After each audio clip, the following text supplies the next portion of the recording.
All right, I'm here. Can you hear me? Yes, we can hear you and see you. All right, and see my slides? Yes. Sorry about that. All right, so, all right, post-Thanksgiving horses. There we go. Gratitude. And again, I tried to use the same pictures. Again, you will see the two boys.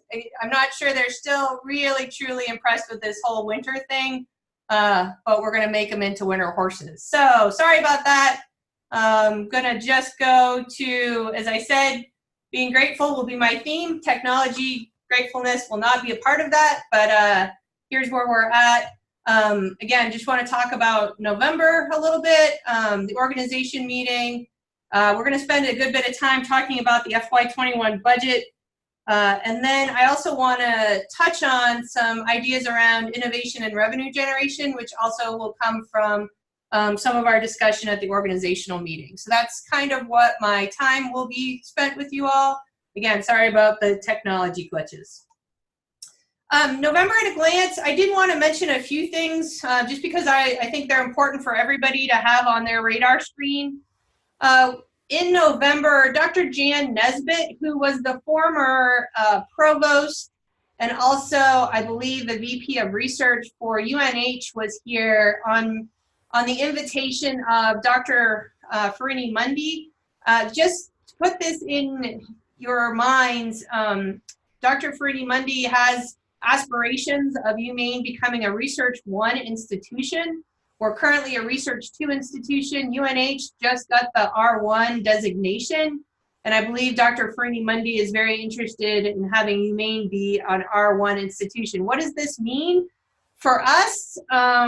Not much right now. As an R1 institution, it opens up some new areas for grants from the federal level and opens up some other opportunities. But it also really puts the priority on research. So I think we'll be hearing a lot of these discussions kind of moving forward in the next year, and I think we just need to be aware of them just to have, again, on our radar screen if you start hearing this. So again, Dr. Nesbitt was just here gathering information. I believe she was going to put a report together on her thoughts and findings from her visit here. Early in the month, I got to meet Representative Jared Golden. He spent a good hour and a half at the Diagnostic and Research Lab and was really interested, and I was really struck by his questions. He's hugely knowledgeable, especially on biosafety and security and those type of things, and really just had a really good visit there.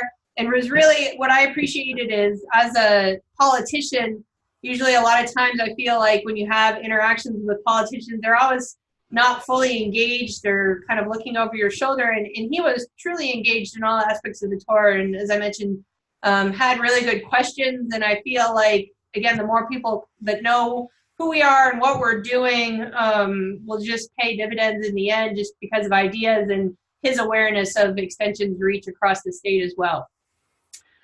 Due to the power outage and closing, it was around Veterans Day, our Board of Ag meeting was rescheduled for this month in December. The Board of Ag meeting was supposed to take place the day before the all-organization meeting, but it was canceled due to weather concerns in the southern part of the state, so we are preparing for that. Again, I'm going to talk about the all-organization meeting in a few slides. We seem to have a lot of meetings this month, which was great, just because, again, I got to see a good bit of all folks in extension between the all-organization meeting. We had a faculty meeting, and then a meeting of the folks who are involved in the food systems program area, or the Aggies. And then certainly we've spent some time as an ELT group as well. Right before the holiday, I was invited to go present a seminar to the economics department. And I apologize ahead of time if we start getting inundated by students from this department, which I don't think is necessarily a bad thing. And I certainly thank the good work of Jim McConnon, who not only served as my escort over to the departmental seminar, but also has given me a lot of background. And again, since he has one foot kind of in each place, there was a lot of student interest in extension, and I answered quite a few questions, and actually have had quite a few emails after the fact of just students that are interested or have have areas that they need some projects in, and I feel like Extension makes a good fit for them. So just stay tuned. If some interest comes out of that, that I start connecting possibly students with folks for some continued study within economics. We're going to talk about budgeting. It seems like budgets are every other email in my inbox and every other question. I did escape for a few days before the horses arrived back to Florida, as I say, for a vitamin D infusion, a little more sunlight. But it was really neat because while I was there, I got to actually meet with my mentors in Extension to talk about some things that are happening not only in the state, but kind of national, and think about, I think it's all coming into play as we talk about innovations and what the future of Extension looks like. So had some really good conversations that I will get to as well. And then also, I was appointed not only to the Maine Climate Council, but I'm actually on the Natural and Working Lands Work Group. And we actually did meet in November. We're actually meeting this week as well. I believe this is going to be a really important group to Extension. There are 7 technical groups under the Maine Climate Council. This is one of the 7, and I know we have Extension folks on every one of the committees, and I just really look forward to the work of these committees, and again, how Extension plays a role in them, just because I believe this is going to be a huge focus not only of our governor and of our legislature, but I believe it's going to be a huge focus of the university as well. So that was November at a glance. Which takes us into our all organization meeting.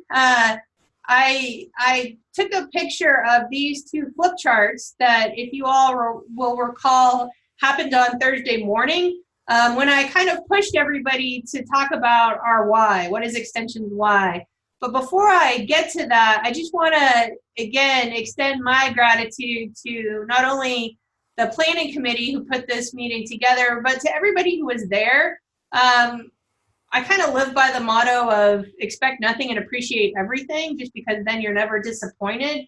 And I just was blown away by this meeting. And the reason I say that is not only everybody who made it a priority to attend, but then everybody's level of engagement, just looking around, and folks were not on, not having side conversations or not on their devices. Everybody was engaged. I believe there was an overall sense of positivity in the group, and I just really appreciate that. And again, I had several different components of the meeting, and this one, beginning our discussion of Extension's why, is one that I feel like is really important, just because it is looking at what we all are going to become in the future. I don't mean that we're going to wholly change who we are or what we're doing.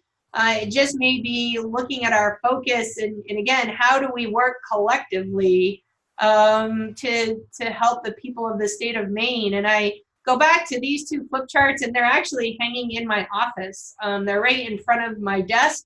So when I look up, they are what I look towards, because I just feel like it's important to have that continual focus of, why are we doing the things that we are doing? Why are we're gonna talk about the budget. We're gonna make some uncomfortable decisions, hopefully in the end, that we can help, again, create a thriving, vibrant, healthy Maine. What I think about in our next steps are, obviously, we need to go through the notes that your groups put together during my time with you all. So I want to go through those and kind of tease out the themes from all of those. I also have notes from an ELT retreat that we did in October.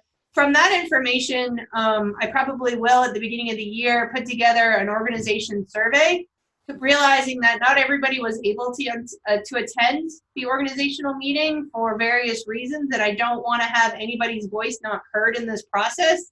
So we'll put together a survey, and then from there, I think we'll probably ask for folks to serve on some small groups and small committees to really look at what our future looks like for Extension. I do believe we will, at the end, come up with a roadmap whether you want to call it roadmap or strategic plan or focus in the future, whatever it is, because I do believe we do need to put pen to paper and really come up with a plan that we can see where we're getting to. And again, that we're getting to all together, that we have goals of the organization that were put together from the organization, not put together from the top and kind of handed to you all. I want them to come organically from the group itself and then agree to it as an organization. So though it's going to be a process.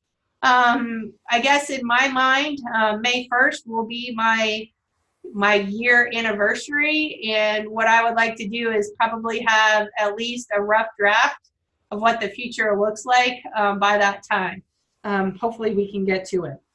And again, I'm happy to answer any questions, or if folks have a burning desire to be a part of this process, certainly I'm open to volunteers, and if not, I believe that some work groups will come together kind of organically around some areas that may be our future. So that's where I'm at with that. Again, and I just want to thank everybody for being a part of the process.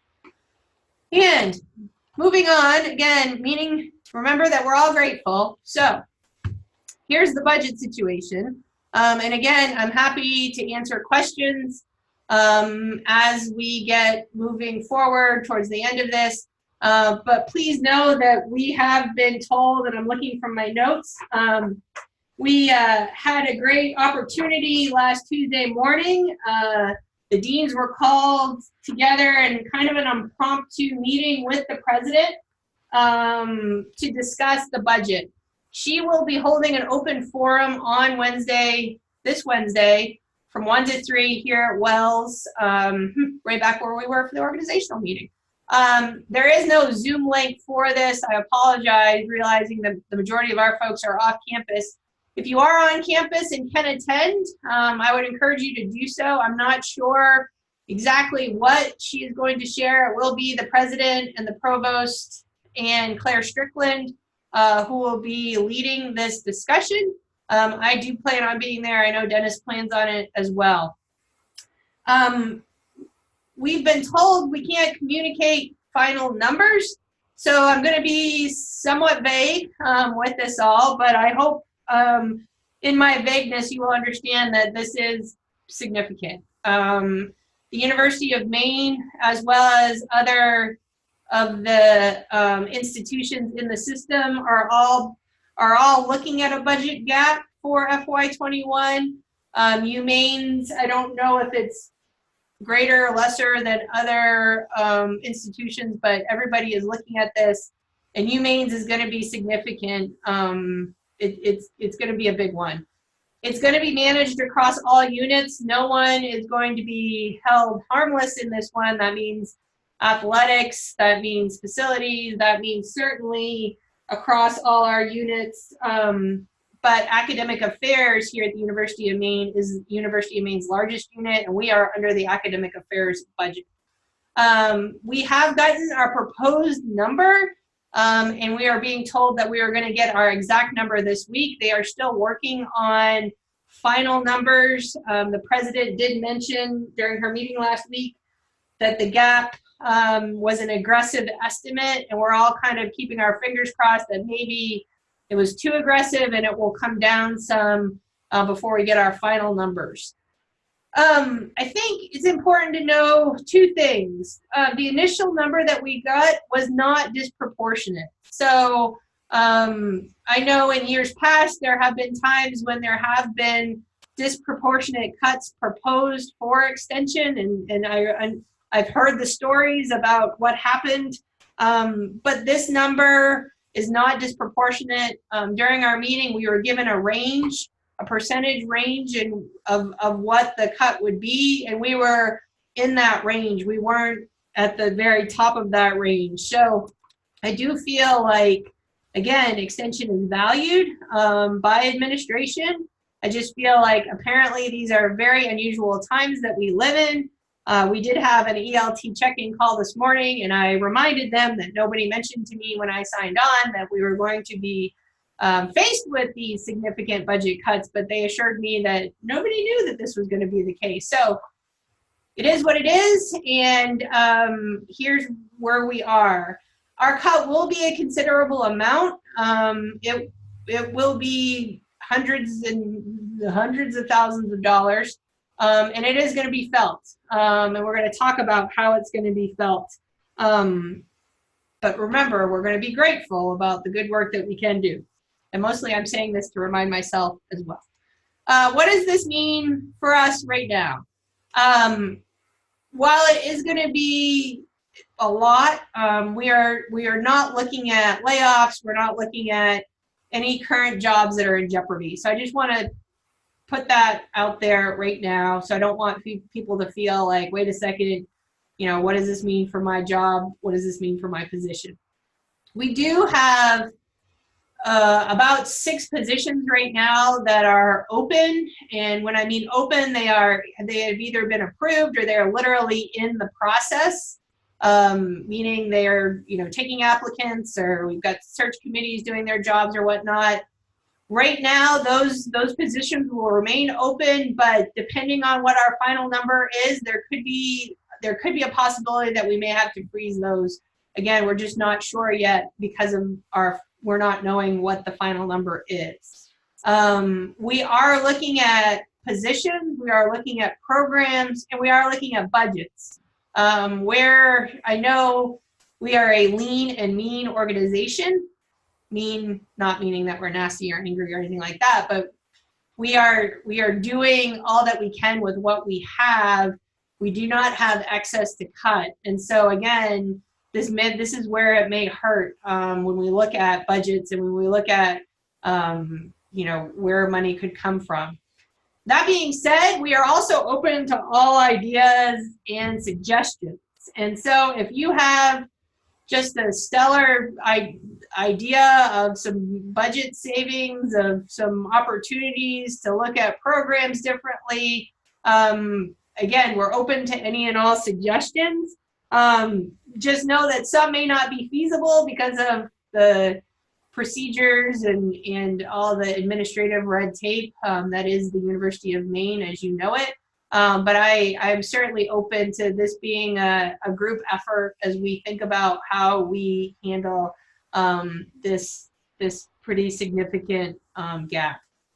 So that being said, I mean, I hope you all realize at this point in time, I am a people person. I value people. I value relationships.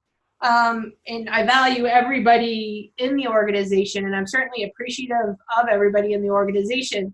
But when I started, and certainly during my interview, I heard that there is going to be a pretty significant succession planning opportunity in the next, you know, 2 to 3 to 4 to 5 years. We do have some folks that are getting ready to retire. And certainly, I don't want anybody to retire just because of the institutional knowledge and the impact that you all have around the state. But if you are thinking about retiring and maybe haven't articulated that to anyone, and you're comfortable doing so, that actually could play a role in how we're looking at how we're going to handle this budget gap. We've been told that we can be creative, that we can look at it in possibly 1 to 2 years if the whole amount is too much. So I just mentioned this because if you kind of have it in the back of your head that maybe in the next 2 to 3 years you may be retiring and we don't know about it, if you could let us know, that would be great.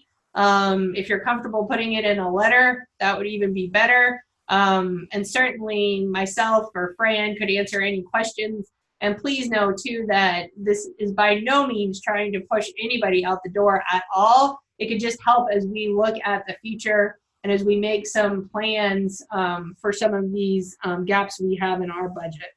And again, I know we'll probably have questions at the end. I'm sorry for being so vague, just trying to give you the information that I can without miscommunicating or going against what the president wanted us to do. So with that, I always want to turn kind of a negative, which is that budget discussion, into a positive. When I interviewed in October of last year, again, I had no idea we were going to be faced with this, but here we are.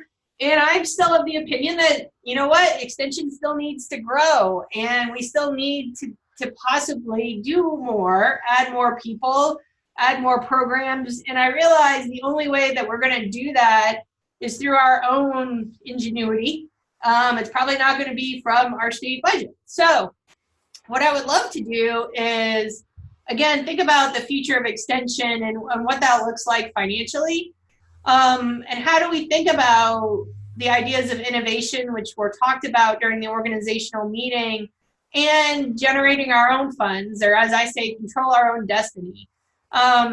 So I have a couple of things under this, and this is organization-wide. So I don't want anybody to feel like, oh, this isn't a conversation that I can be a part of. I believe everybody in this organization can be a part of this conversation, just because you either know your program really well, you sit in a county office every day and you understand the conversations that are happening in the counties, what the needs are, again, there are great ideas across our organization, and I want to tap into those. So a couple things I'd like to do moving forward is I would like to convene a small group that I would be a part of to look at revenue generation. If you're interested in this at all, please just shoot me an email. I'm hopeful it wouldn't take up too much of people's time. It may just be a couple of Zoom meetings where we just kind of brainstorm and think about what this looks like. I do understand that this is a shift in thinking for extension, and I believe in my heart of hearts that I'm an extension traditionalist. I believe in the land grant mission. I think we are here as the service arm of the university, but I do believe that we need to probably do more in regards to generating revenue on our existing programs, and also think about it from a business standpoint for new programs, and think about new ideas and new ways to reach audiences. I get it that some would say, by gosh, you know what, extension is all about providing access to, again, the research and the thinking of the university, and I still believe that, but I do believe there is a cost of doing business and that we need to probably do more in that regards. So again, if this is something that intrigues you, that interests you, or even if it's something that you really don't believe in, I'm interested in having those conversations as well, just because I want to learn all aspects of this thinking and where folks are at in this. So again, if you're interested, just email me and we'll figure out a way to not make this too much on people's schedules, but try to use the collective kind of minds of the group to think about this moving forward in the organization. If you're not interested in participating in this group, that's fine. But if you have some innovative ideas, I'm open to them. They don't necessarily have to be around revenue generation. If there's an innovative idea for something that you've been wanting to do or thinking about doing, I'm still interested in that too, because again, I feel like we need to really support what we can for this idea of innovation and having an innovative mindset and really thinking about this organization a little differently. So that to that end, I do believe that we need to put our money where our mouth is. Now, I already hear you saying, but Hannah, we may be facing a pretty significant budget challenge, and we are. But we do have some one-time money, and what I would like to do can't talk now. What I would like to do is invest in some of these ideas. So in the spring of 2020, I'm going to put forth a smaller version of what we heard about with the Grand Challenge. What I would like to do is seek some ideas for proposals for some seed money to innovate. And that could be to innovate an existing program or to create a new one that could be focused towards the future of the state of Maine or to extension. It's not going to be a huge amount of money, but I think it's going to be enough that you could try your idea. And some of these ideas may work, some of them may not, but I do feel like it's important that I think it's important to support ideas and to also understand that a lot of times we don't try things because we're constrained by lack of resources, and resources could be time, they could be money, It could be a lot of things. So we're going to talk about this a little more. My hope is that by the January extension connections, I'll have a better sketch of what this looks like, some targeted dates and some more details on this. But I do believe it's important, and I feel like we probably have some really great untapped ideas out there that I'd love to hear about. So know that that will be open to anybody within the organization. So here we are in December. I kept hearing I think on the news this weekend that it was the shortest time between Thanksgiving and Christmas, and then I looked at my calendar, and indeed, again, for those counting, we only have about 4 Mondays left, counting today before Christmas, which is hard to wrap my head around.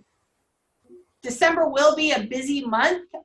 We do have the rescheduled Board of Ag meeting. I think that's going to be really important because it will happen after, I believe, that the budget numbers will be more public knowledge, and I feel like our ag constituents are going to probably have some tough questions for myself and Dean Cervello and for the president during that Board of Ag meeting.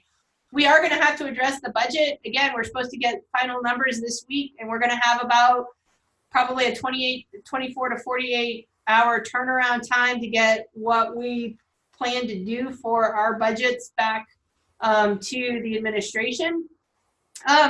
I have about 6 filled notebooks. I think it coincides with my 6 months on the job and my 6th extension connection, but the last 6 months have been a lot on the road, and I probably haven't spent enough time just organizing my thoughts from all those meetings and reflecting on what I've heard and who I've met with and what I've learned throughout these past 6 months. So I'm going to try to spend some time in December to kind of organize those thoughts and make some priority lists of my own to start the new year in.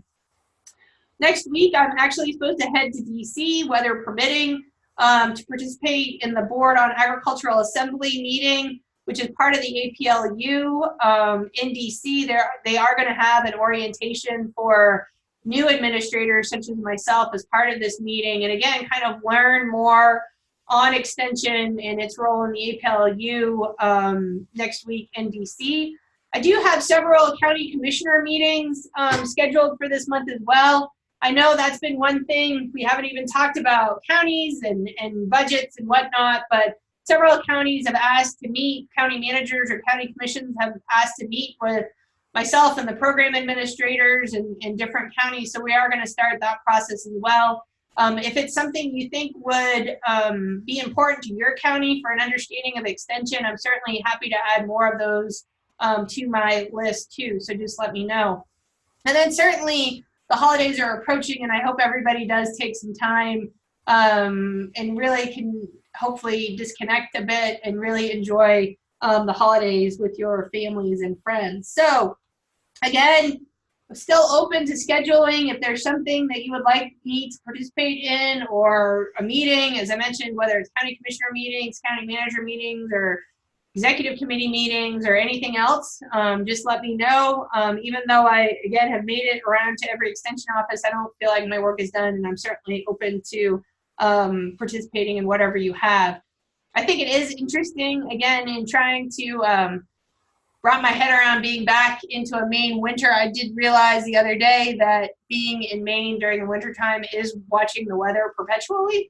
And it's just been interesting realizing that, some things are scheduled and they may happen or they may not, and we'll see what tomorrow brings here in the greater Bangor area. So with that, my first extension connection for 2020 will be Monday, January 6th, after we're all back from the holidays. I do feel like these are of value. I hope you all do too. I've heard some great feedback from folks that they appreciate the transparency, that they appreciate the communication.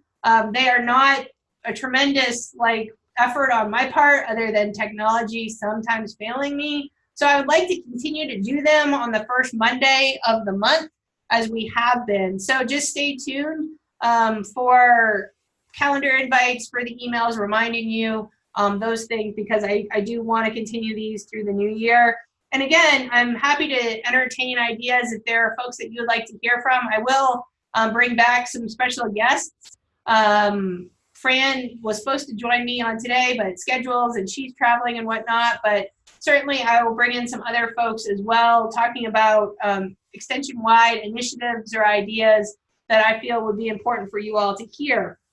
I do have one more thing. One of the best things that I've done in all these meetings, as you all know, is I've asked people how they enjoy winter. And the responses have been wonderful. I've implemented quite a few of them, or plan to implement quite a few of them. And certainly right now, I've actually not minded the cold and the snow. The getting dark at 4 o'clock is a little hard to take, but I think I'll get used to that maybe eventually. But I would love to hear whether it's and at the end here in a minute, or whether you want to shoot me an email, or if I happen to see you, what is one winter item that is essential to you?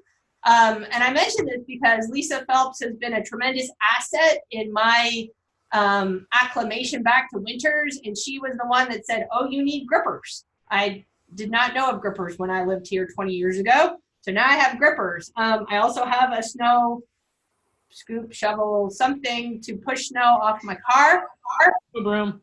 Thank you, snow broom, thank you. So if you have a winter item that is essential to you, shoot me an email, because I am still putting together my how to survive winter paraphernalia. So I appreciate you all. Again, we have a bit of an obstacle to overcome with this budget, but we are going to get through it, and I do look forward to 2020 and working with you all on that. So with that, I'm going to end my slideshow and certainly open up any questions that you have that I can. Whether it's budgets, innovation, winter items, whatever you have. Or nothing, and that's fine. You can let me know separately.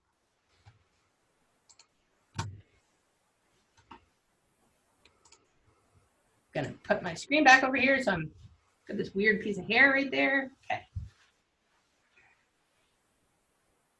And certainly not wanting to push anybody and being aware of people's time. I will, if I don't hear anything soon, will certainly say goodbye for now until January, or until I see you all. I do appreciate the comments coming in on the chat. I do have heated seats, so I'm taken care of in that regard. I also, crazily enough, which I feel like my father would give me holy old heck for this, but I actually have a heated steering wheel too, which I never thought, but the truck came with it. So that's it. I've already used it a couple times.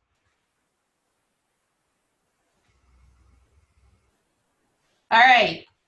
Since it's somewhat quiet, and I know everybody has a lot to get to after being gone for a long weekend, again, just want to say thank you. Thank you for your patience working through some technology again. And again, if you have ideas around how to handle a budget realignment, ideas to innovate the future of extension, want to participate in some revenue generation discussions, just let me know. We're all in this together, and certainly extension has gotten through worse times, and so I expect that we'll be on the other side of this, hopefully all together, and hopefully even a better organization than we are now. So still continue with my grateful theme, and again, just appreciative of you all for being a part of this organization. Oh, I don't know. I heard something. I don't hear anything, but thank you all. I'm going to just say goodbye for now, but as I said, I'm open. Feel free to send me an email if there's anything that comes to mind. And I hope you all have a good afternoon. Thanks, Hannah.